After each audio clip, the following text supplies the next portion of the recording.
Merubah nasib semudah membalik telapak tangan. Istilah servomekanisme sebenarnya lebih dikenal di dunia teknik aplikasi psikologi, yaitu sesuatu proses loop tertutup untuk mengkoreksi proses secara terus-menerus agar tetap dapat menuju target yang telah ditetapkan. Sebagai contoh, peluncuran peluru kendali mengilustrasikan teknik servomekanisme ini.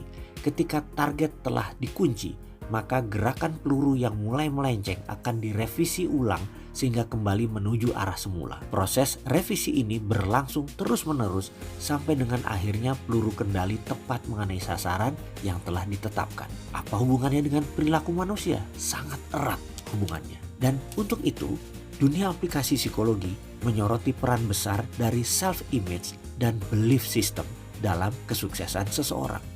Untuk itu, aplikasi psikologi memperkenalkan diri dengan menggunakan istilah servomekanisme ini untuk menggambarkan gerakan kecenderungan manusia. Pada dasarnya dalam kehidupan ini, setiap orang bergerak dengan prinsip servomekanisme alias terus-menerus melakukan koreksi hingga sesuatu yang digariskan terjadi, di mana proses koreksi ini berlangsung dengan melibatkan seluruh kesadaran holistik manusia, yaitu conscious dan unconscious.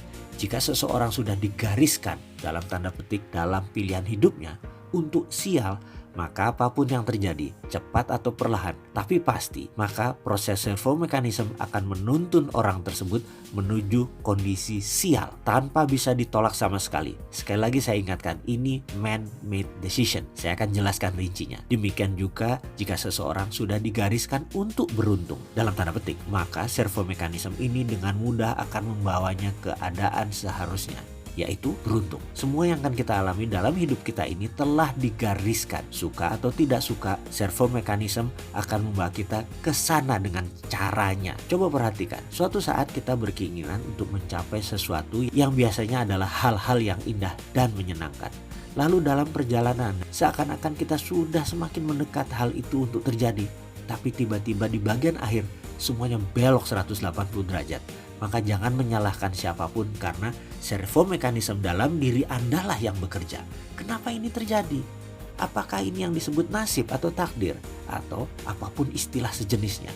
Jadi artinya hidup kita sudah digariskan dan kita tidak dapat keluar dari garis ini? Tentu saja tidak. Pembahasan ini tidak ada sangkut pautnya dengan nasib dan takdir yang jelas sudah memiliki ahli tersendiri untuk membahasnya, bukan di ruang ini.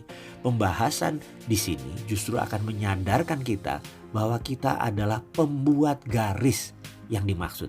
Dan tentu saja kita pula yang dapat merubah garisnya tadi. Saya ingatkan sekali lagi, siapakah yang membuat garis ini? Yang membuat garis ini tidak lain adalah sosok yang terdapat dalam diri setiap manusia yang dikenal dengan nama self-image dan belief system. Kita lanjut.